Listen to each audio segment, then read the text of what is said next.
Hi, everybody. I'm Ross the Boss. I'm excited for my interview today. We have one of the funniest guys working today. He's a comic. Let me see if I get this right. Comic, author, actor, producer, director. You name it, he does it. His name's Craig Shoemaker. Craig, welcome to the show.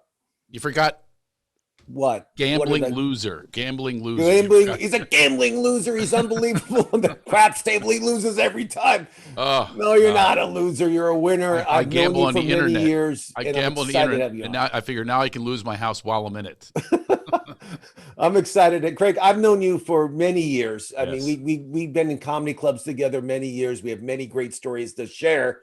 But before we get started, tell us. I know you started comedy at a young age. I mean, you're Yeah. one of these. You really were a prodigy. You don't like to. You're very humble. You don't like to admit stuff. But I There's no know such thing as a comedy prodigy. there really is. There really are You mean the comics. best? You mean the best class clown? That's what I was. I run into these teachers. You should see the fear in there. I ran into Mr. Hoppin at the grocery store in my mom's hometown. He's here. I remember you. I put 27 thumbtacks on the guy's chair. I don't know if that's good comedy. If that's legacy I stuff actually there. read an article that the class clowns have the highest IQ in the class. So you and I Yeah. both are like geniuses, I think. I don't How know. about that? Who knew that they should have been cheating off of me? But tell us how you got started in comedy. I mean, you were headlining at a very young age. In all Yeah. seriousness, I mean, how did Craig Shoemaker get started in comedy? Well, first of all, it has to do with my background. My dad left when I was born. Something I said. Wah, he was gone, and then I'm left with just me and a bunch of females. I lived with all females. First shave was with like an epilady. I don't know if you know what that thing is. Do you know Takes what the it hair is? out by the Yeah. root. The same First, age as you, Craig. But keep going. Yes. first shave's at 13, next one at 30. So anyway, growing up like that, I was on my own to kind of like deal with bullies in a way that when you're 5'1", 92 pounds in high school, I won the shortest in the school award. I'm 6'2" now, but I won the shortest in the school award. And this guy Paul DeBlazy, he won the funniest, and I've been resentful ever since. And guess what? He became, even though I grew up in Philadelphia, he became a school teacher in the L.A. school district. And he came to a show at the Improv, and I'm like, "Hey, DeBlazy, you're at my show. Who's wittiest now, pal?" So Craig Shoemaker wins again. It's Yes, unbelievable. well, finally wins, not wins again. Finally wins. Finally wins. So I started professionally. Well, Ava Tamini's backyard. They actually passed a hat around, and I did it for free beer, and I started opening for bands, and I performed. Actually, my first time on stage, Bob Saget was on the stage, and he was the deli slicer for my mom at the Pantry Pride. He did the meats. He was, I don't know, I guess his uncle owned the place or whatever. So I started, on stage with him. And the very first time I was in law school, I was going to law school. I was working in a law firm. This guy goes, "You're really funny." I was like this 17-year-old kid, and it's just like summer little thing. And he says, "Why don't you perform between sets of my band?" Because I was funny in the lunchroom.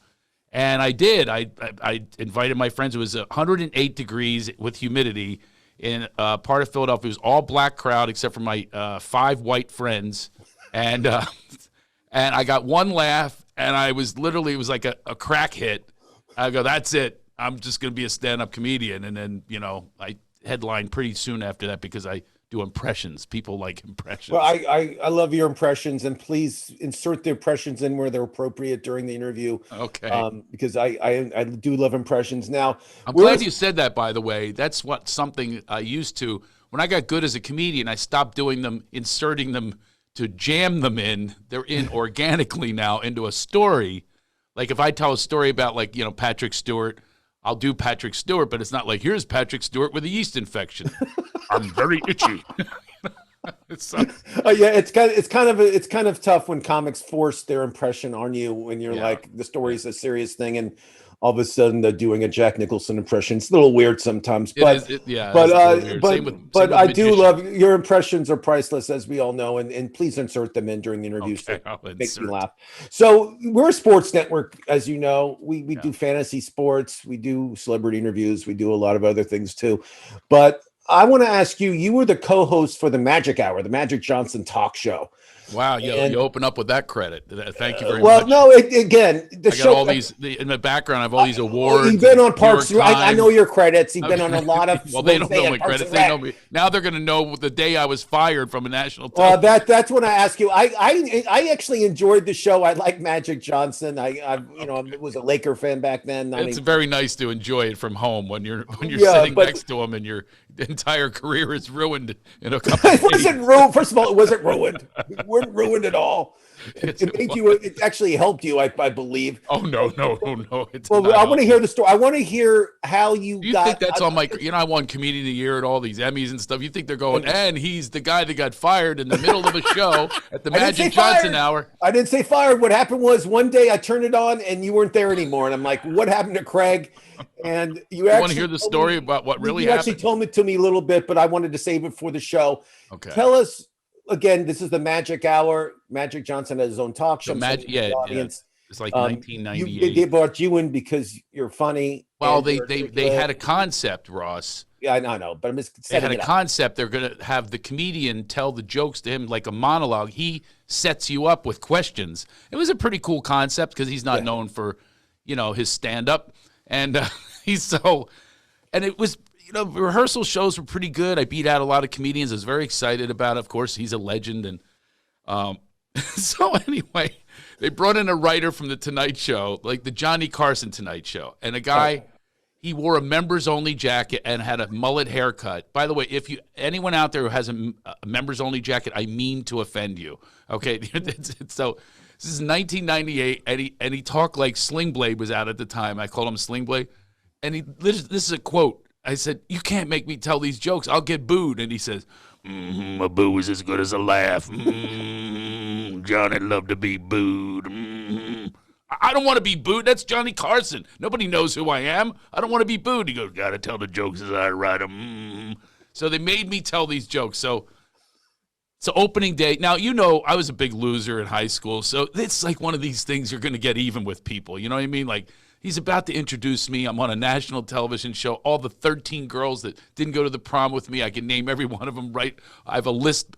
They're all going to regret it now. Yeah. This is my intro, Magic Johnson. Mostly urban crowd. That means black. And so that comes into play, by the way. They're cheering. They're going nuts. It's Magic. It's his debut. It's Sheila E's, the band leader. He's there with his suit. Are you ready for Magic? Place is going nuts. I'm behind the partition. It's a live show. He says, "This is the intro that Sling Blade wrote for me." Now Magic goes, "All right, everybody, let's get the show started with my co-host. Now, here's a guy nobody would shower with. Craig Shoemaker." I'm back there going, do I really come out to that? What did that even mean?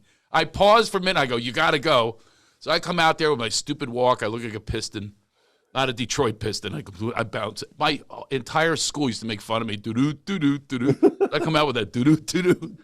In unison, the school would do it. So I'm already in shame. I feel bad with the intro. I got my stupid walk. I'm trying to correct it midstream. I walk across the stage. Now, remember, Sling Blade wrote this joke. Magic, he goes, "Hey, Craig, now how about that Bulls game last night?" I said, "Magic, I haven't seen a beating like that caught on tape since Rodney King." That was the joke. You see your reaction? Yeah. You could have heard oxygen masks popped out of the ceiling. You could have heard the gasp in Paramount Studios, forever Ross the Boss's studio is right now. You could have heard the gasp. It was in unison. It wasn't even a boo. It was. And this is the first night. This is the first opening joke. First words out of my mouth. I thought I was going to be killed. Not booed. I thought I was going to be killed right there. And he goes, instead of help me out, known for the assist in basketball, he just goes, oh, Craig, you are bad. Remember, that was Craig, not me.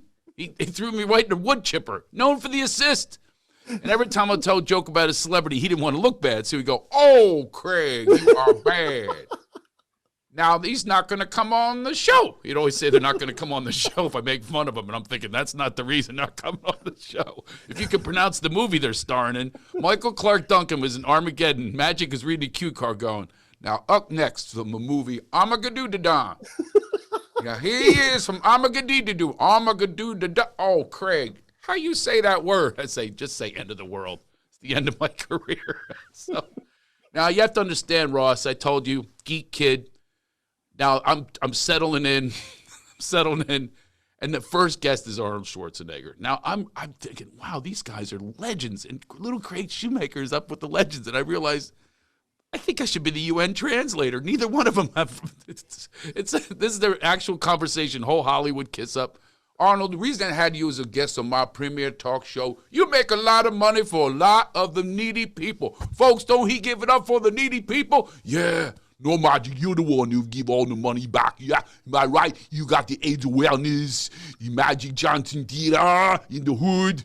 Oh, come on, Arnold. You know them Special Olympics. How about those needy kids? And I'm sitting there thinking, how am I going to blend in? So I lean over. I almost gave $1 to a homeless guy. He didn't have change for a 10. Oh, Craig, you are bad. Now the homeless guy's not going to come on the show. And I got fired in the middle of the show. Oh, you got fired for that? On day three. No, wow.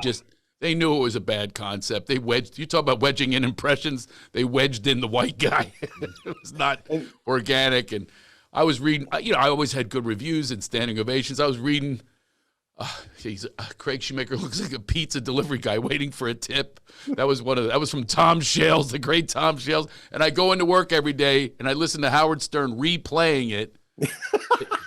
So that was even worse. The replaying, and it would stop it, start it. This is on my way to work. It was absolutely such a nightmare. Then they couldn't fire me because of my contract completely.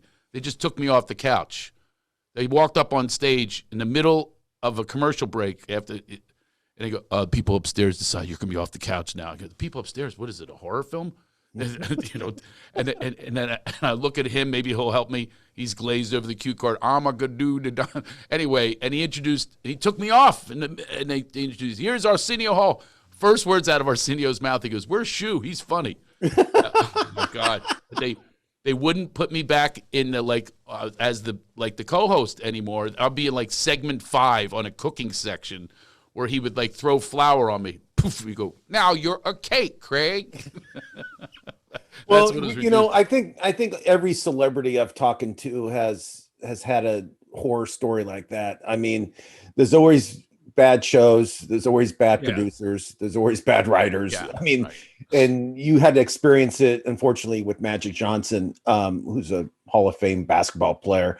Best. And unbelievable. So talking about Hall of Famers, you actually were at a celebrity event, which Ross the Boss was not invited to, and you had your own table. I don't know why either. You had your own table, and I never heard of so many huge names at one place on one table, and the table was a Craig Shoemaker table. Yeah, just at my table. And I was very jealous about this, and I want you to tell the audience about your unbelievable. I go way back with Marcus Allen. A lot of these athletes are fans of my comedy, so I've been to your shows. I've seen the athletes that show up, especially in Philadelphia, but keep going. I end up knowing a lot of these Hall of Fame athletes, but this one was really incredible. I looked at the table. My friend actually, who used to played in a couple Super Bowls, Chris Hale, if you know him, but he goes, do you see this table? This is GOAT time.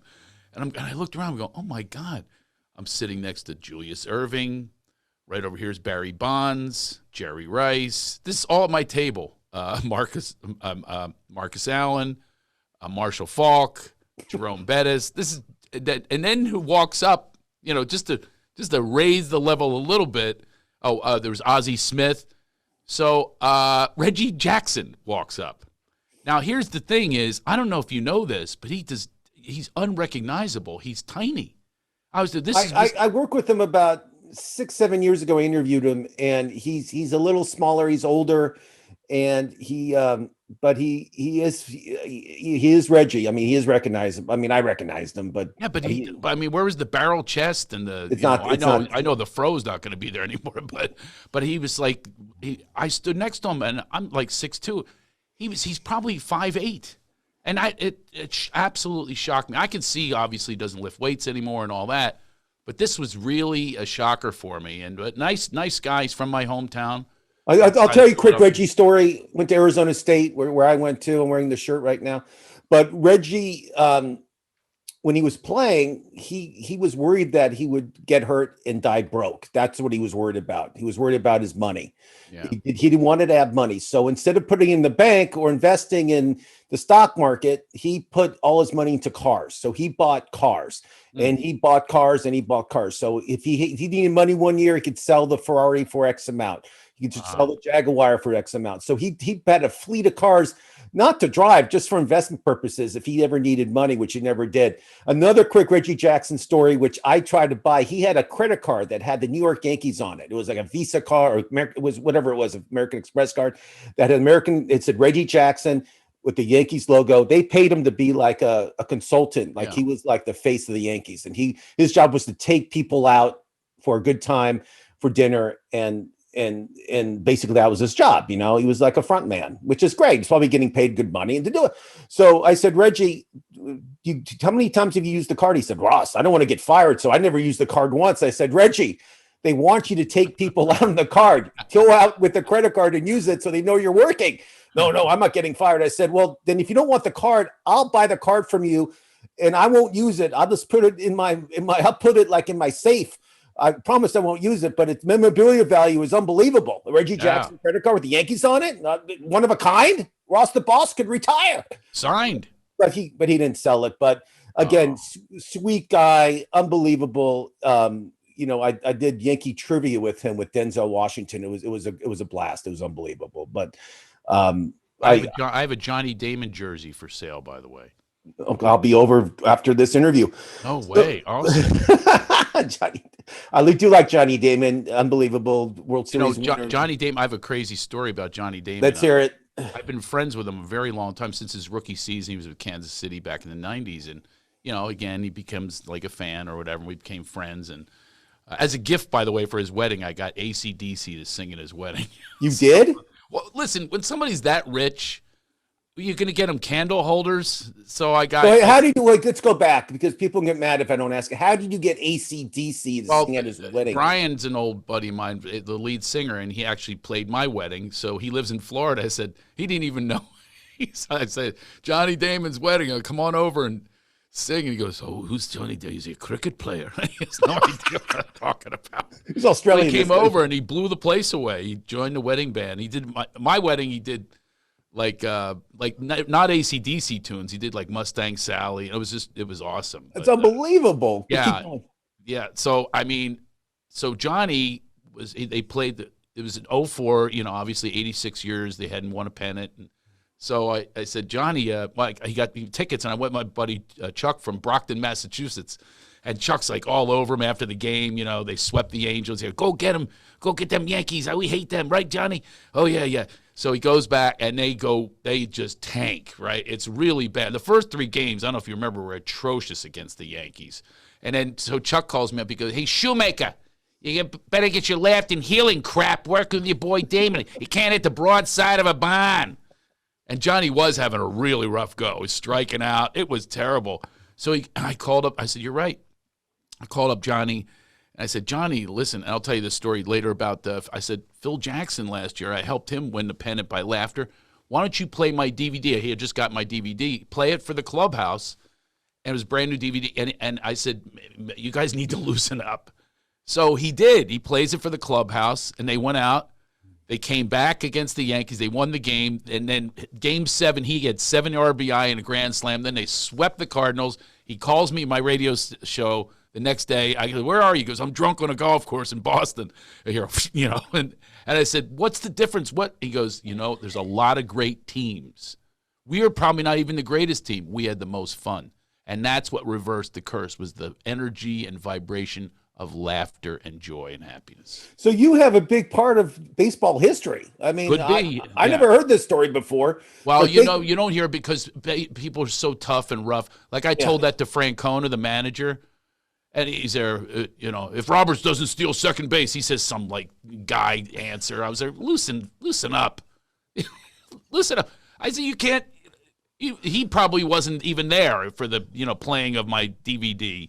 But yeah, he didn't agree with it, I guess. I was trying to like have some fun with him and say, hey, you know what happened there? Because it still gets acknowledged the year before, Phil Jackson and Jeannie, Jeannie and I, real close, go way back. And so they had won the championship. You can look this up. It's like, I think it's January 30th or so, 29th of 2003. Kobe and Shaq were fighting. Do you remember that, Ross? I totally remember. It was all in the news. They were in LA, and that's all they talked about here in Los Angeles. Exactly, and they were in last place because they were really going at it. And I said, Phil, listen, you need to make your Zen master, make it. You want to shift this energy. Make it so they have to go to a comedy. I arranged for them to go to a comedy show, Sacramento, Punchline.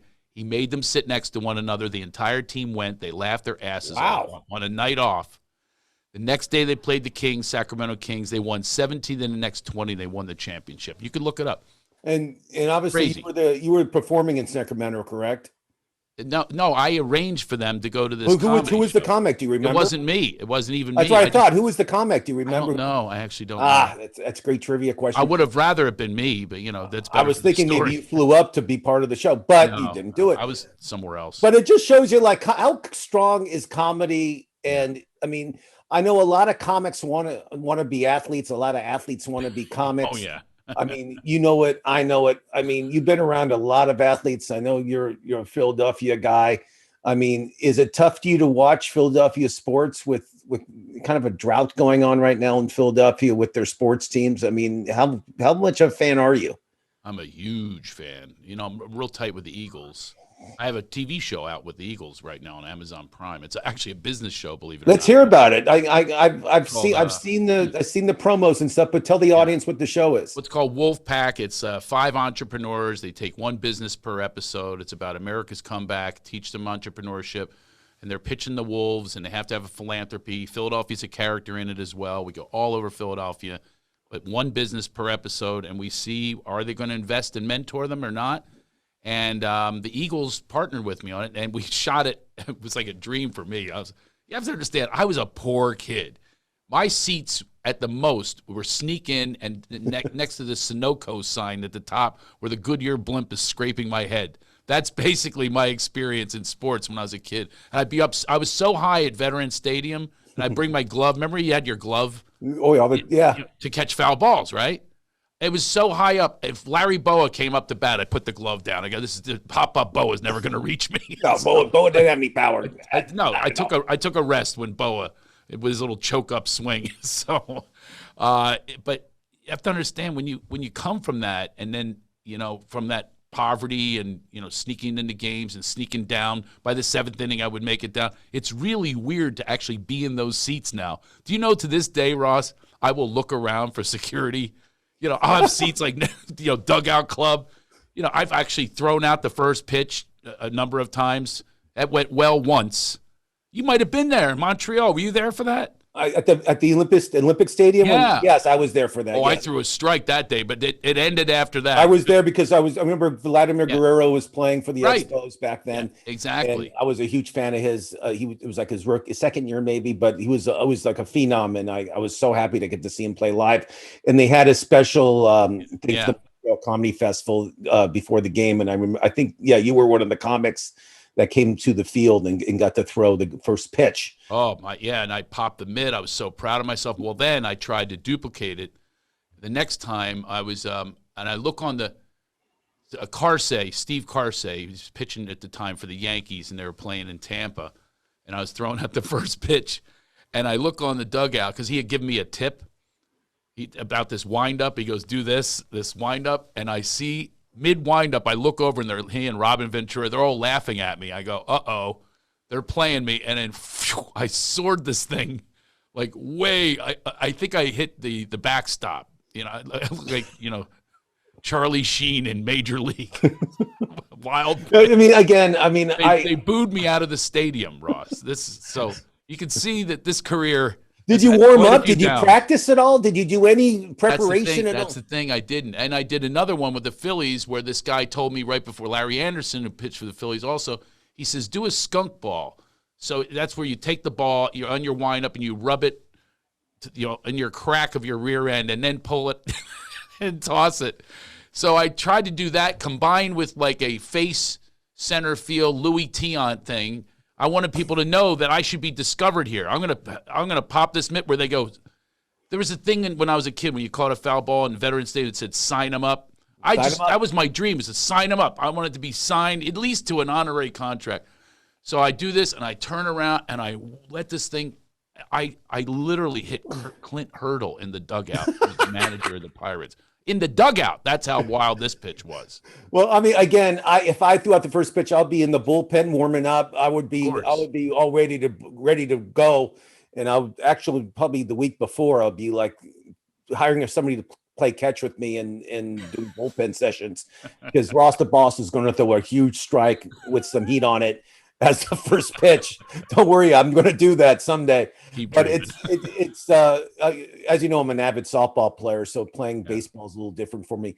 So what I'd like to do on the show is this. I talk to a lot of comedians, a lot of your friends I've talked to, like Bob Saget, who both you guys went to Temple. I'd like to hear, you've been on the road more than most comics ever. I mean, you probably, if I had to look it up, you probably worked the road the most out of 99% of the comedians. I want to hear your favorite, not your favorite, but the worst hell gig you ever had. And there has to be one great story that you have about performing somewhere that everything went wrong. I love that these are all my failure stories. This is just, it's not really failure. It's just, it's a bad production, bad producer. I'm being serious with you right now. I never, ever seen you fail on stage ever. You could take any audience and it doesn't matter who the opener is or the middle is, and you can go on stage and you can kill anytime you want. And there's not many comics that can do that. Robin Williams, what? Me, and you're one of them too, Craig. I'm not saying that because I like you. This is one of the things about it, though. Yeah, I actually enjoy, and my shows are better when it's bad circumstances. Just this past weekend, you told me the story, but that can't be your hell gig. I mean, that gig was just. Oh, literally, and I'm not exaggerating. It was Oktoberfest, and I'm playing a town hall, and next to me is the worst music you've ever heard. There's nothing worse than polka music in the world. So I'm hearing and these little kids in lederhosen. I'm going out of my mind. I'm going, are you this? I thought I was being punked. I walk in the next day. I said, "But move the chairs up." She goes, "No, we have church service here in a few hours." So it's going to be a church, and there's the flag on the stage. I felt like Borat. So there I am. But I turned it around completely and had every one of them howling, laughing at my circumstances. Like I would point to this curtain. I go, "Listen, there's going to be a lot of backstage action, but if you don't have a pass, you don't get to see me." So behind that shower curtain over there, of course there was no backstage passes. It was. I made fun of myself and I loved it. One of the worst gigs was a guy. This is back in the days. I've been at it since like the 80s. I know. But you started very young again. You didn't start at 30. You started in your early 20s. No, I started 17. You started 17, but you were headlining in your early 20s. Keep going. No, I know. I headlined at 19. And so you're a comedy prodigy, but keep going. You said there was no such thing, but keep. It's not. That's not. So I mean, 19 years old, you're headlining. That's a huge. I always think of prodigy though. They're like in the minor leagues, and they're signing them to contracts. Nobody does that in comedy. This guy's got. But you're 19, and you're not talking about doing homework and being in grammar school. I mean, I put myself through college doing comedy. Thank you. So that's a real comedian. So yeah, yes. I mean, I was able to, I play anywhere too. I play fraternity parties. I played the president of the college, his inauguration, to get out of all these tickets because I parked my ambulance and I had this old Cadillac ambulance. Blakely Borough is bright orange. Anybody who's in my way. I want to see a picture. I'll show you. It's unbelievable. It was the Ghostbusters. And anybody would get my way. I'm going to show that picture, but keep going. They would roll over. They would move over. Every time I come down the highway. And if they didn't, I go, just give them a little thing there. And all my buddies are in the back as they little fans and my smoking pot and everything. Oh, it was crazy. But the worst gig was in the 80s. Everybody was doing comedy. Like you'd look and it was just when like Urban Cowboy was fading. So there'd still be the bull, the mechanical bull on the stage with you. Or there'd be a disco ball. whatever the fad was at the time, but it had gone. So now they're, hey, we need to put comedy because it was really popular. So this guy took his garage, his 4-car garage, and he painted the windows so you couldn't see in. So he blackened out the windows, and he had a place, and he would go do dirty jokes, and then he'd say his act would end with, so the cat, put cum on the windows. Anyway, here's your headliner. So I go up, and he really set a bad precedence. It's drunks, and I felt this presence. It was the strangest feeling. And I look, and people are laughing, but they're not laughing at my punchlines. And I turn around. He's humping me like a dog. Like he just literally looked like a dog. He was just humping me. And that was the only time I ever walked off stage. How was it? My whole career. I was just like, that's enough. This isn't going anywhere good. They're laughing more at him humping me than they are my jokes. They're not even paying attention. I'm not going to follow the cat coming on the curtains. So you just got in the car and took off. You didn't wait. You didn't want to get paid. You just left. Oh no, I got paid. You got paid. There's no way. No way. I'm not getting paid. Yeah, I mean, it was just it was one of those. I mean, it happens because. Oh, it's unfortunate about comedy. There's a lot of disrespect for comedy when I think we should be the most respected because we're the only ones. You have Oscars for actors who do other people's lines. They have everything set up for them, props and makeup and everything. Directors, and we have none of the above. Truly the truest, purest form of art, and yet we don't get reviewed. We're not lauded like Broadway. There's Broadway reviews, theater reviews, music reviews, everything except for comedy. We don't have an award show anymore. Oscars, they would rather reward something you've never seen, a documentary short or an animated short than the funniest performance in a film. That tells you how the disrespect they have for comedians. The only thing they have is the Grammys. The Grammys have the subject of best comedic album or whatever. No, even that's called spoken word. I mean, spoken word. You're right. You can lose to a poet. You're right. But it's always like Chappelle or Chris Rock or Louis C.K.'s one year. I mean, but do you really know that they win? I mean, are the Grammys like featuring them? No, I mean, no, not at all. We're so disrespected. I'm not. Listen. You and I were around for the golden age of comedy. Comedy's changed a lot. We'll talk about that next time you come on the show. But I mean, again, for me, nothing takes away from like the mid '90s when I was working at the Improv, and I got to work with people like you and a lot of people you see on TV now. I I got to work with, from Bill Maher to Arsenio, everybody. I mean, it was like this is when you were Ross. When I was Mr. Ross Mark. Ross the intern.